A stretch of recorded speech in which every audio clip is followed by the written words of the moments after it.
You respond to whatever calls you, however you feel called to respond. But you also recognize the limits of what you can do. That is what gives meaning to your extinction and to your living in present time.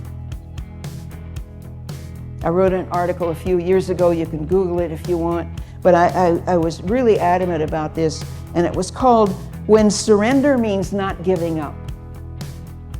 There's a difference.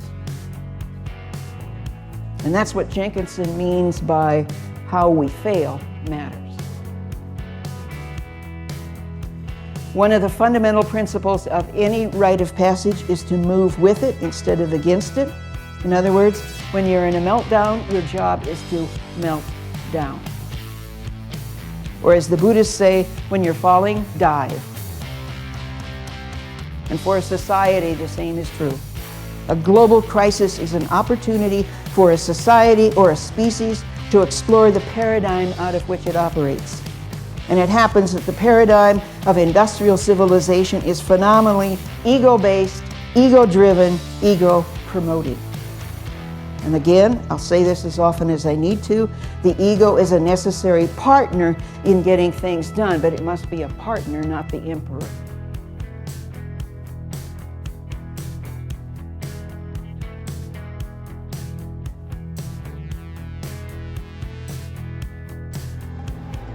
Stores are limiting hand sanitizer and germ-fighting supply purchases. Plus, the number of people diagnosed with the coronavirus is growing. And on Wall Street, U.S. stocks tumble. There is a significant amount of angst and anxiety over this. But Dr. Cheryl Bimmel says worry is the thief of joy and a setup for bigger health problems. Worry can turn on a stress response. I think it's our nature to kind of jump to conclusions, and there's a lot of frenzy out there right now. And unfortunately, frenzy begets frenzy. And we know that the worry can be quite detrimental to not only our mental health, but our physical health as well. Bimmel says some of the anxiety is linked to amplified information on social media, something she didn't see with the H1N1 outbreak. And some of that information is false. To calm your fears, she recommends reading information from the CDC and other reliable sources. But she says limit your intake on news consumption. As the coronavirus pandemic continues to escalate, we are flooded with images that may be contributing to our anxiety. We watch as cities around the world are disinfected and get constant updates on the number of cases near and far. When we get away from the TV and internet, there isn't much relief. We are faced with closed offices and empty store shelves. We spoke to a therapist to find out how to deal with coronavirus anxiety. So can you talk to me about what is at the core of our anxiety and how does this anxiety serve us? So anxiety really is healthy and evolutionary, right? I mean, it is there to say you need to prepare, you need to watch out, and anxiety really precedes action. We would see like a tiger run the savannah or whatever, or we'd have a lack of food and, anxiety showed up to make sure that we acted and, protected ourselves from whatever that threat was. Now, in this instance, it's an interesting situation because we don't have enough information to really be able to assess how productive our anxiety is. We want to find somewhere between alarmism and nonchalance, and we don't know where that is because we don't have enough information, and there is a large degree of misinformation. Because lots of people were writing about physical survival and how do we store food and how do we grow gardens and all of that wonderful information. And yet, I was asking myself as a former psychotherapist, how are people going to deal with this emotionally and spiritually? Yes.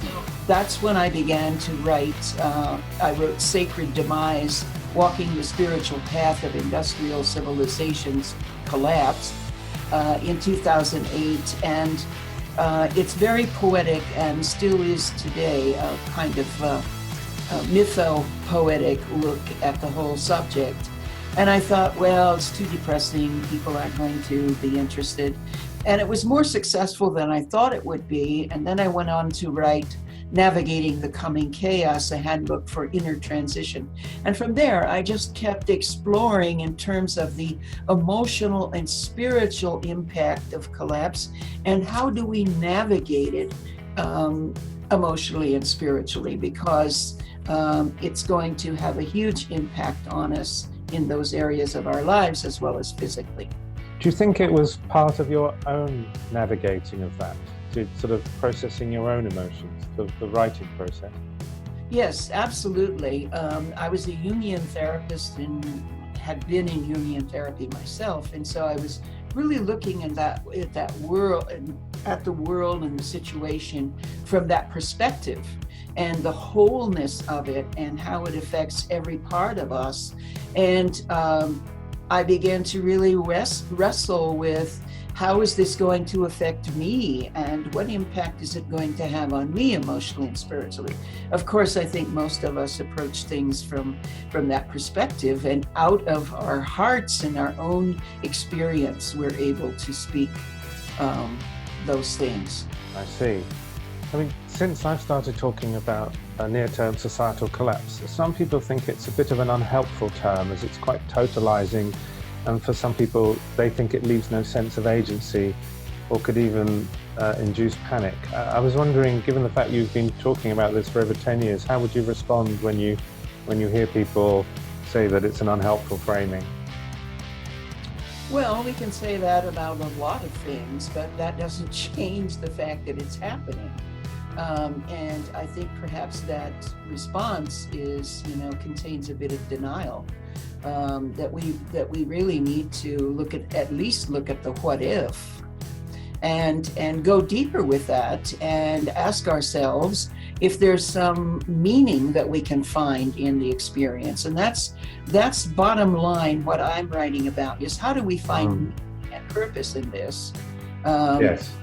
And that's the way I've been framing it. So how do you frame is that how you frame the current crisis in your mind and heart, this quest for meaning, but is there more about the way you, through that thinking, what you've come up with? Yeah, I hope not to be too long-winded here, but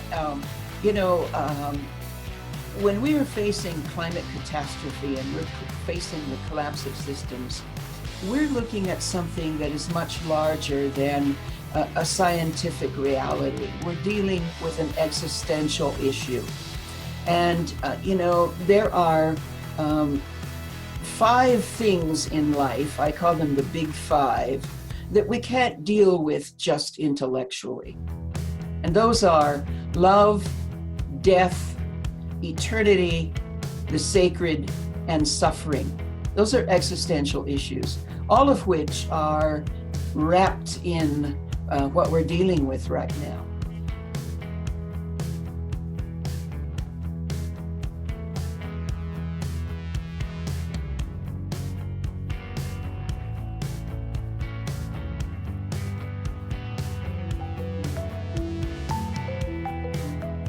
We're already noticing an increase of anxiety and stress around the matter, but I think with increased introduction of self-isolation, we could also see people feeling a greater sense of low mood and depression.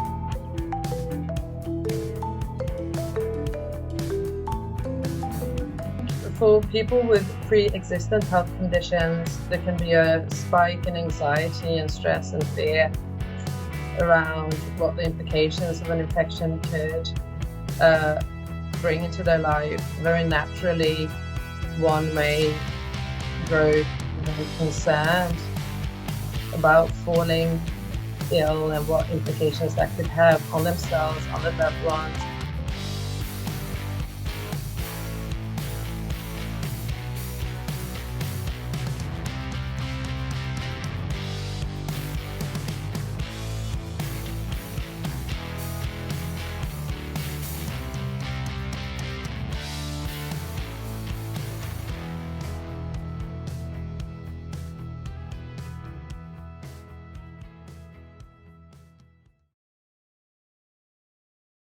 And guys,